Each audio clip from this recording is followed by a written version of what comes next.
Good afternoon, everybody. It's David Schlotthauer here with another detailed tropical weather outlook and discussion for Friday on the first day of August 2025. In today's update, the tropics of the Atlantic are about to get extremely active as latest global computer models indicate a few tropical waves that look to be very strong that could potentially develop into tropical depression, tropical storm, or if not even a hurricane. So in this tropical weather outlook and discussion, we will be breaking down all those details. Now, if you haven't been here before and you do find these tropical weather outlook and discussions very helpful, detailed, informative, and life-saving, please don't forget to subscribe to the YouTube channel, folks. Also hit that bell notification icon so you get all of my daily tropical weather updates here, especially with us getting into a very active period. And also, please leave a comment in the section below this video. So with that being said, here's a look at our latest GOES 19 true color visible satellite imagery provided by Dr. Levi Cowan at tropicaltidbits.com. There's a link in the description below this video. And what we have right now is a lot of this dry, warm, Saharan air that remains in place across the central, southern, and pretty much dominating the entire Atlantic right now. That's why we don't have any deep convection or any thunderstorms, but we do have this weak tropical wave that is moving across the northeastern Caribbean, the southwestern Atlantic, across the northern Greater Antilles. This has a non-zero chance of developing once it gets into the far southwestern Atlantic near the Bahamas, but what comes beyond this wave will blow your mind big time. We have several intense tropical waves that will be developing off of Africa in the next 2 to 3 weeks. And just in case if you thought there was not a lot of showers and thunderstorms across the MDR, there certainly is across much of the equatorial portion of Africa. Look at all of these showers and thunderstorms that are slowly beginning to organize and develop because of the passing of that convective coupled Kelvin wave. And now we have an upcoming very active MJO signal that is also propagating over this area. And this is what's going to give life out here in the deep tropics of Africa. And that's where our tropical waves are going to be originating from, where we have the chance of seeing a couple of tropical storms, if not a hurricane, throughout the entire month of August. Not a 100% chance, but I'm telling you, the background state is going to get very, very active here over the next 1 to 3 to even 4 weeks. So now, with that all being said, let's take a look now at our latest global computer models, because it's not only now that the artificial intelligence model is showing something, but now the Euro is showing something, the Canadian, the GFS now. The only model that's not showing anything is the Icon model, and that's because it only goes out to about 7 days. And we're looking at just beyond the 7-day forecast for a lot of very strong organized tropical waves that do have the potential of developing into tropical storms, if not low-grade hurricanes. So with that being said, let's just dive straight into the video because we have a lot to digest in today's update. So looking at the Euro first here over the next 36 hours, nothing much going on. Nice, good, sprawling ridge of high pressure here over the Azores, extending across Bermuda, helping to bring in this dry, stable Saharan air from higher latitudes down into the deep tropics, keeping things stable and quiet. But that's not going to last for very long, because as we go forward here in time, we can see with what the European model is showing here. So as we go over to the next 3 days, nothing. The next 4 to 5 days, nothing. But I want you to pay close attention to this tropical wave right down here over portions there of the central MDR. While it's broad and disorganized, the favorable MJO plus a very favorable convective coupled Kelvin wave and Rossby wave activity will help to entice some tropical development with that wave eventually as it gets where? Over here, potentially over the southwestern Atlantic. And I believe this is going to be the area we really need to watch for most of the hurricane season, especially over the mid-Atlantic, the southwestern portion of the Atlantic, in the Caribbean, as well as the Gulf. And boy, wait until I show you how warm the Gulf waters are and how warm those waters are actually across the Bahamas. I mean, it's looking really concerning. I am really deeply concerned about with what we could be dealing with once we go into the middle to the end of August. All right. Even so, models may not be enticing right now. Of course, it's only the first day. So with that being said, let's move this forward. And yeah, this is very far out. Okay. And I want you all to please understand, my phone decides to ring on me there. Okay. This is 324 hours out. This is the 14th of August. Okay. So this is in fantasy land. I get it. You guys can call me out if you want, for all I care. But this is 324 hours out. So this is 2 weeks out, over 2 weeks actually. And we have a system that develops in the Gulf. And I'm just going to say system. I'm not going to designate it as anything. We have a potential tropical depression or tropical storm forming here on the European model. And this is the first model that the Euro is actually showing some potential development out there. Now, because this is very far out, this needs to be taken with a grain of salt, or a very serious grain of salt, because of the fact this is only one model run. And if we look at last night's model run, it didn't show anything, but it did show something out here in the Atlantic still. Looks to be a tropical storm on that run. And now on this model run, it is showing something entirely different. And so you just saw one model run. Yesterday's model run showed something entirely different. So there is no concrete proof and likelihood that this is actually going to happen, but the background state of the atmosphere is going to be generally favorable here for the potential for these tropical waves to develop more easily than if it weren't for that favorable environment. All right. Not saying we will see tropical storms or hurricanes through the 15th of August, but the background state is headed in that general direction where we really need to watch the deep tropics awfully closely. It only takes one model run.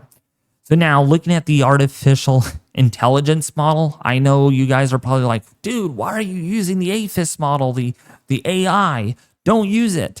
All right, because what the Euro is showing, so why not use the European artificial intelligence forecast? Because it's kind of agreeing now. The Euro is kind of trending on to the AI model. And if you think I'm wrong about that, let's go back and look at that tropical wave right here. So here is the wave right here over the southwestern Atlantic, over the northern portion there of the Greater Antilles. Now let's take a look here at the AI model.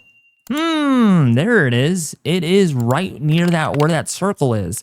So there is a little bit of a signal here that we need to pay close attention to, because if the AI model is truly onto something, it could be pretty significant, all right? And I don't want to use that word very light or very seriously, because this is far out in time.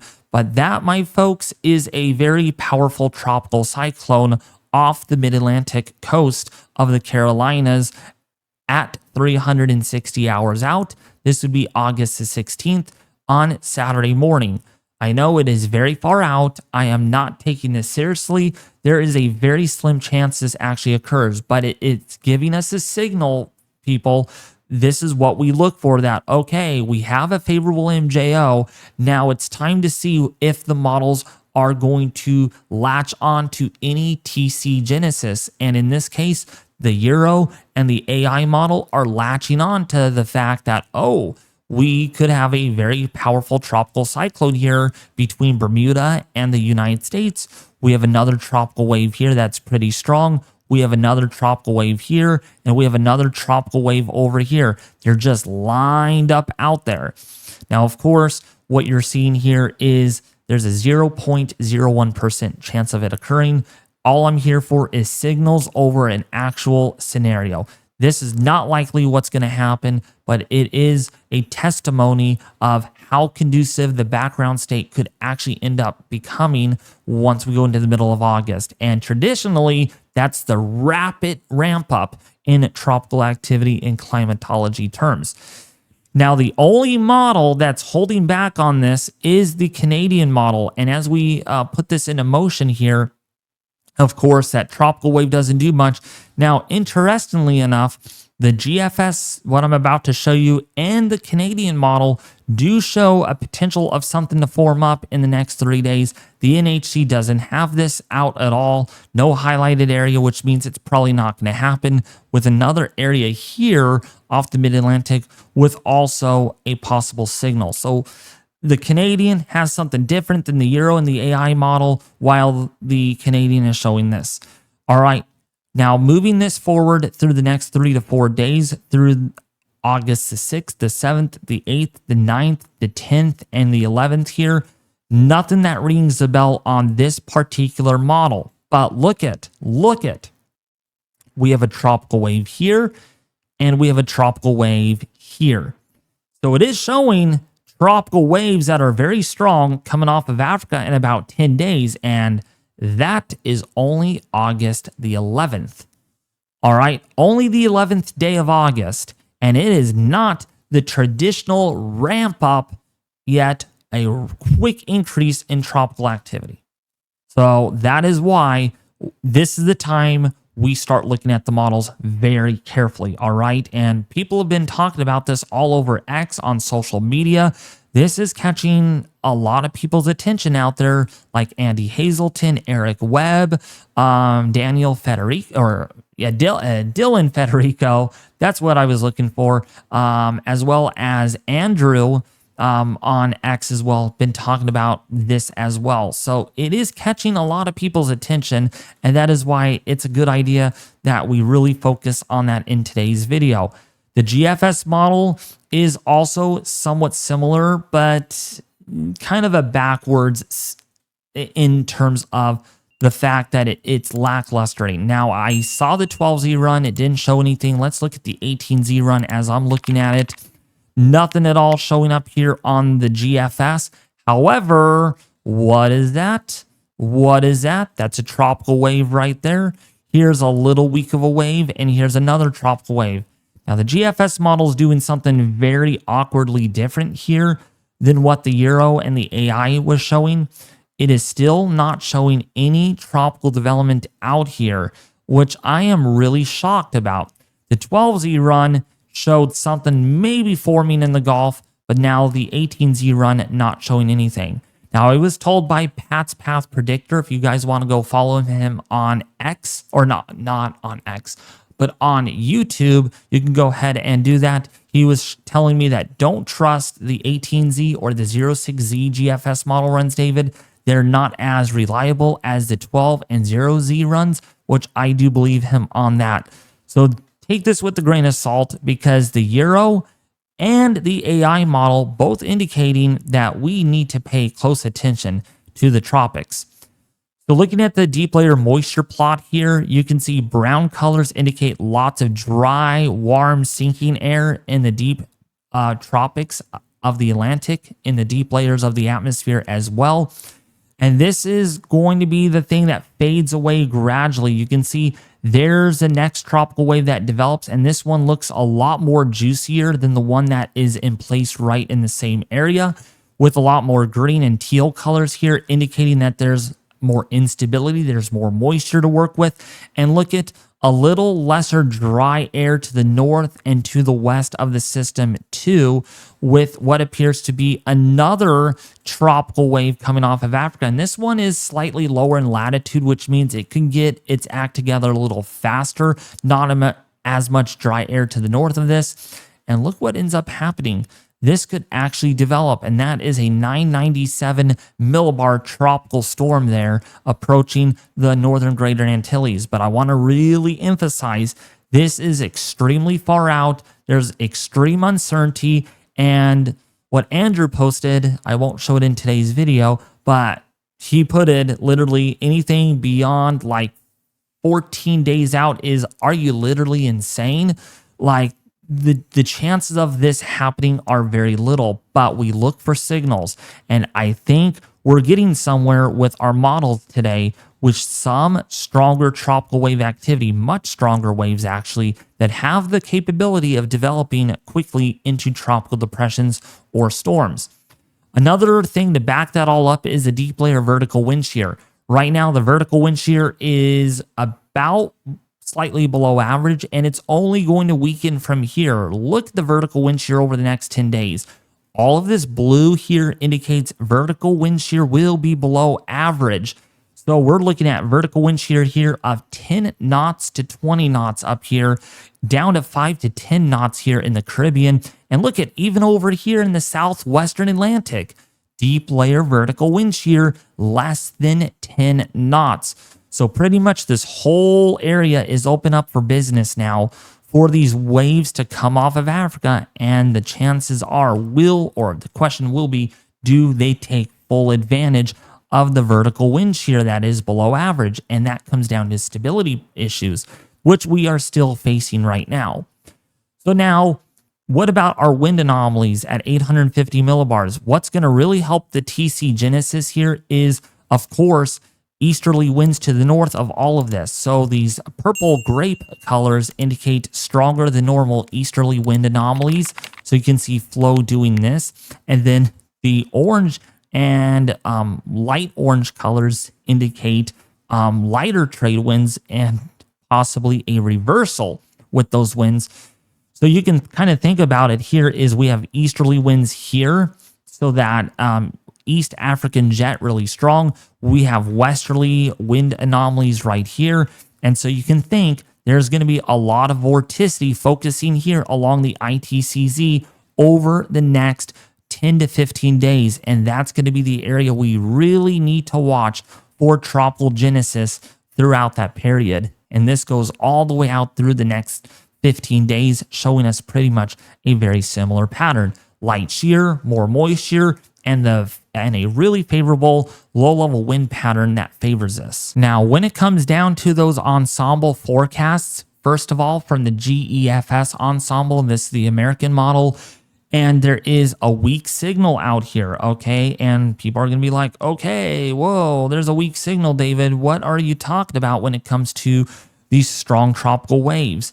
That's from the GEFS ensemble. All right, that's one ensemble out of what I'm about to show you that will clearly defy this, that is pretty much dwarfing what the GEFS is showing. Because look at this. Let's take a look at the Euro ensemble forecast. Aha, what about that? You might ask, right? Look at all of these members showing our next wave coming off of Africa that looks to develop this time into a tropical depression, or if not, a tropical storm. And there are a couple of members here, people, that bring this to hurricane intensity just to the north of the Dominican Republic in about 10 days.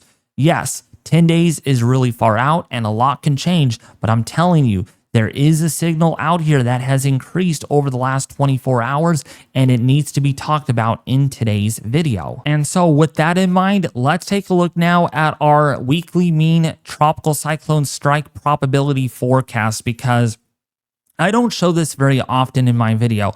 So what are the chances of a tropical cyclone striking your area in a set amount of time here? So this is from Monday, August the 4th through Monday, August the 11th of this year, of course. And what you see here is there is this is a 10 to 30% chance that a tropical cyclone will form out here in the MDR. Look at the chances over here. There is nearly a 90 to 100% chance off the mid-Atlantic that a tropical cyclone would form. But that's nothing compared to the next week. This would be the week of Monday the 11th through Monday, August the 18th. This is what I'm really concerned about. That middle of August timeframe, we are looking at a 40 to 50% chance in these highest chance probability areas for tropical cyclone formation, right where the Euro and the AI model show. And look at off the Florida coast, there's a 20 to 30% chance in that time frame that something could form up, and it goes beyond that. Look at chances even go higher in the mid-Atlantic for the middle to the end of August, and this goes all the way into early September. The first day of September, we are looking at chances that are pretty dang high for this time of the year. Now, of course, when we look at our forecast anomalies here, this is what I don't typically show in my videos, is what does this relate to this time of the year with those chances of anomalies? So anything in red here, there we go, that's what I wanted. Basically, this tells us the chances in this area in this given time of the year are higher than they should be. All right, so running from the 11th through the 18th of August, there is a 20 to 30% chance. That means this is 20 to 30% chance higher than average. We're not seeing any blue anomalies out here, which means we definitely need to be watching. We really do, because it only takes one name storm to cause problems. And then this continues all the way beyond. There's some blue anomalies out here, but you don't see blue all over the place. We see some red over here. We see some red over here in the Gulf. We definitely need to be watching. Because of that, I would not be surprised in the next 3 to 6 days if the NHC starts highlighting areas out here in the MDR as well as in the southwestern Atlantic, due to the fact that there will be an uptick in tropical activity. I can bet you all on that. Because of our favorable MJO, we have more convective coupled Kelvin waves moving through, along to go with Rossby wave activity over Africa, which really favors things in full swing out here in the main development region. But now let's take a look at those sea surface temperatures, and boy, wait until I show you the Gulf, folks. I am pretty concerned about this. So you can see sea surface temperatures over here across the Gulf, the southwestern Atlantic, anywhere between 30 to 31 degrees Celsius. But of course, what I'm about to show you from the University of Miami clearly states that these anomalies might be, or these actual sea surface temperatures might be a tad bit cooler than what I'm about to show you. The Caribbean, definitely nice and warm and toasty, 28 to 31 degrees Celsius right now, which is mid to upper 80s for this time of the year. Now let's take a look here at our actual sea surface temperatures in the Gulf, and oh my goodness, folks, I don't like hyping things up. I don't like to cause fear. I do not like to be the one that causes fear mongering out there on YouTube, but you need to be afraid of this. You need to be scared of how warm these waters actually are off the Florida coast. I mean, these water temperatures here in Sarasota, Key West, as well as Tampa Bay, running right around 90 to 92 degrees Fahrenheit. Okay, that's in Fahrenheit. That's around 32 to 33 degrees Celsius right now. That is mind-boggling toasty. In fact, Andy Hazelton got a plot over here. I think it was Virginia Bay somewhere. Water temperatures were like almost 92 degrees Fahrenheit, almost tying the all-time record. I will have to look that up after I record this video and maybe make an updated post on my X page on that, because man, water temperatures up here in the northern Gulf, the eastern Gulf are running very, very far above average. And it's alarming. This is not good at all. And I'm telling you, if we get anything moving into the Gulf that takes full advantage of this, I really hope it doesn't. But because if it does, we are going to have big time problems. Flooding, heavy rainfall, it's not going to end well. I really don't think it's going to end well. And so we really need to hope that nothing takes full advantage of the waters up here in the Gulf, because they are running well above average for this time of the year, especially along the mid-Atlantic coast. Water temperatures there, let's take a quick eyeball at it. I mean, look at this. I mean, off the northeast coast, the mid-Atlantic here of Virginia, water temperatures almost 4 degrees warmer than they should be for this time of the year. And so if we get anything that comes up like this and kind of parallels the coast, instead of it weakening on approach to maybe New York, you might have to worry about it maintaining intensity longer than it should be. because of how warm these waters actually are. Now, with that being said, if you haven't been here before and you did like today's detailed tropical weather outlook and discussion for the first day of August here on your Friday afternoon, please don't forget to subscribe to the YouTube channel, hit that bell notification icon because of what we're headed into, I will keep you all updated here every single day in the afternoon. And if we do end up seeing a tropical storm or hurricane, we will make that 2 videos a day here on the YouTube channel. But you can only do that if you do subscribe and hit that bell icon and share your support here on the channel by leaving an awesome comment and hitting the like button here too on today's video. But otherwise, thank you all for watching today's video on the first day of August. I'll be back with you more tomorrow.